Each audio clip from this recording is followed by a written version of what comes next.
les armes de Dieu qui nous permettront de persévérer dans les jours mauvais. Éphésiens 6, versets 10 à 18. Car nous n'avons pas à lutter contre les êtres humains, mais contre les puissances spirituelles mauvaises du monde céleste, les autorités, les pouvoirs et les maîtres de ce monde obscur.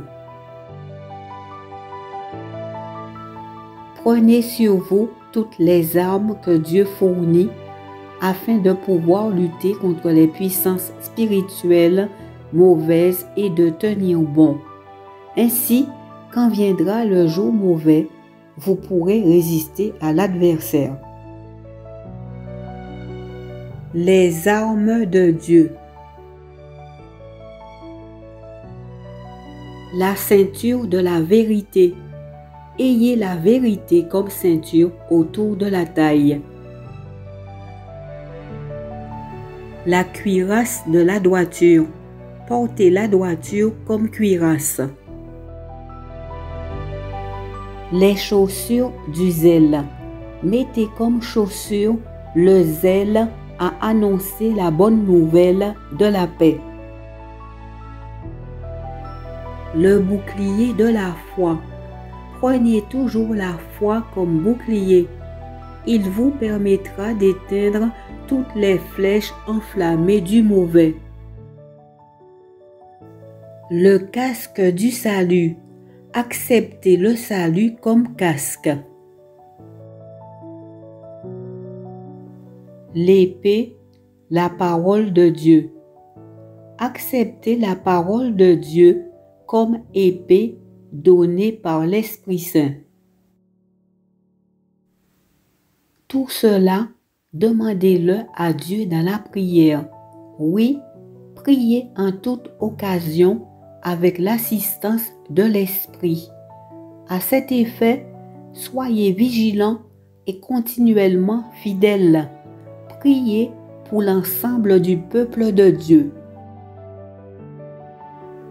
Et après avoir combattu jusqu'à la fin, vous tiendrez encore fermement votre position. Enfin, puisez votre force dans l'union avec le Seigneur, dans son immense puissance. Seigneur, accorde-nous ton appui, nous comptons patiemment sur toi.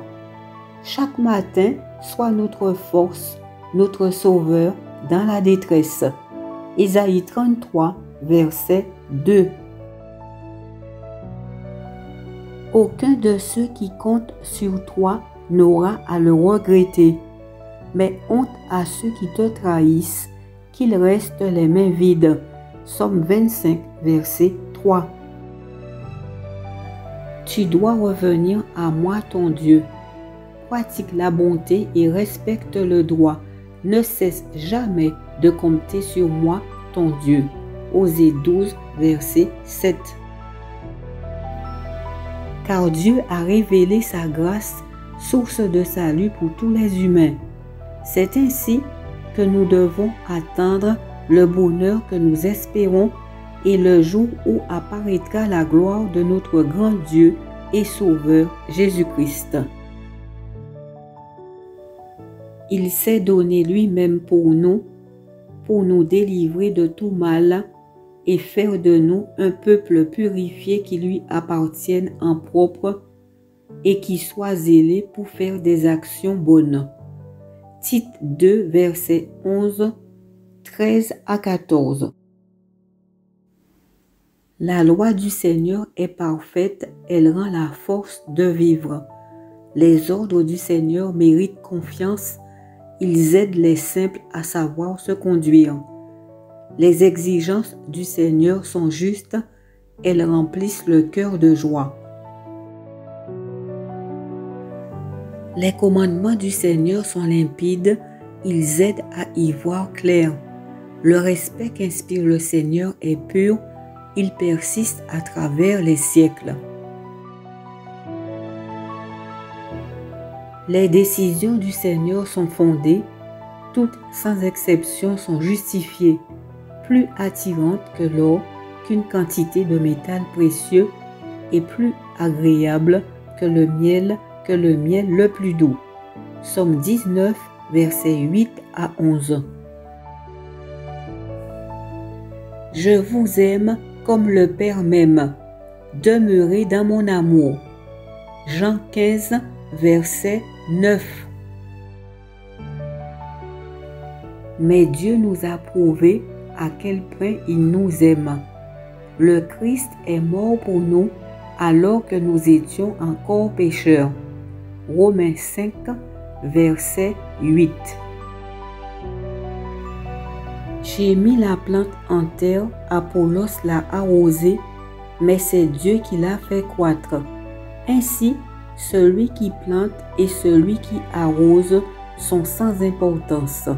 Seul Dieu compte, lui qui fait croître la plante. Celui qui plante et celui qui arrose sont égaux. Dieu accordera à chacun sa récompense selon son propre travail. 1 Corinthiens 3, versets 6 à 8. La sagesse préserve du mal. Écoute les leçons de la sagesse, efforce-toi de les comprendre. Proverbe 2, verset 2. Mais la parole du Seigneur demeure pour toujours. Or, cette parole est celle de la bonne nouvelle qui vous a été annoncée. 1 Pierre 1, verset 25.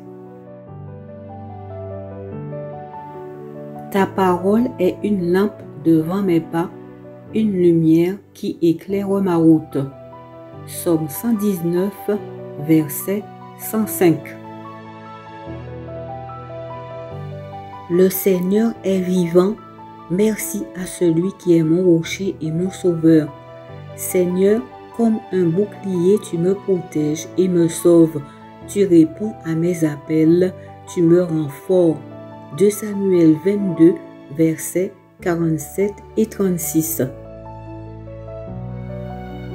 C'est Dieu qui me donne la force d'agir, qui fait réussir ce que j'entreprends.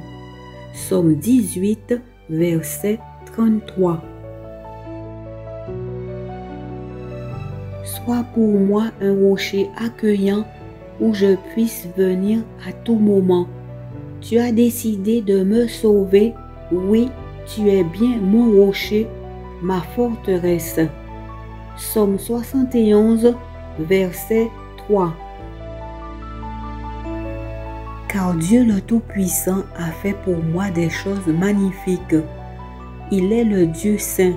Il est plein de bonté en tout temps pour ceux qui le respectent.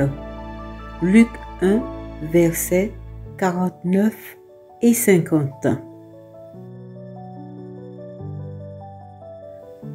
Appelle-moi et je te répondrai. Je t'apprendrai de grands secrets que tu ne connais pas. Jérémie 33, verset 3.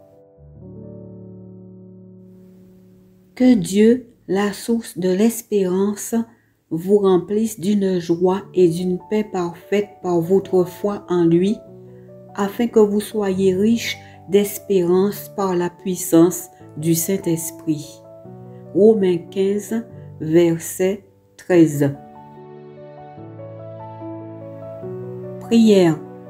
Ô mon Dieu, mon roi, je te loue pour l'amour immense que tu m'as révélé à travers ta parole écrite. Je te dis merci pour cette grâce imméritée que tu m'offres par Jésus-Christ. Je t'invite à venir habiter dans mon cœur. Que ton esprit m'assiste et me rende capable de m'approprier toutes les armes de défense spirituelle que tu me conseilles afin d'éteindre les flèches enflammées du malin et de remporter une victoire totale sur toute la puissance du mal. En Jésus mon Sauveur, je te prie. Amen. Fais appel à Dieu qui demeure toujours fidèle à ses promesses. Il te répondra.